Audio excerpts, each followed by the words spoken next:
CME, and on the Earth-facing side, hello, massive coronal hole. We have been very low in solar flaring, with the sunspots just finally coming back this morning on the incoming limb. Good news this morning is that the CME impact has begun. Slowly, weakly, with KP4 marks this morning, there is the potential for geomagnetic storm conditions later today, but no reason for concern.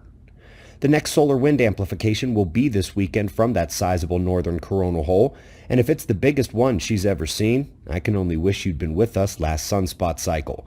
Folks, coronal holes are never absent from the sun, but it's when the sun is entering its maximum phase of the 11-year cycle that not only do we get phenomenally more sunspots, but the coronal holes invade the low heliographic latitudes with titanic size.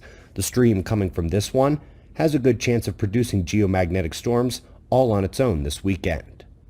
The top story today is fascinating, and it hits Antarctica, where you may have heard about the seismic swarm that happened and blows any similar such event out of the water.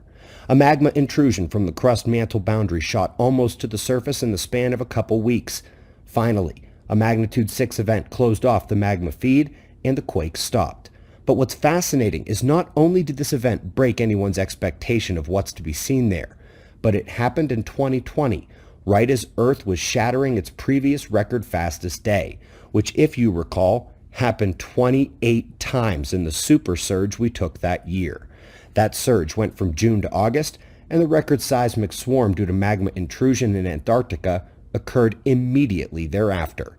Remember, we're due to break those records again this year as the rotation surge of Earth is continuing. The days nudge shorter, and increasing energy excites our planet as its magnetic shield from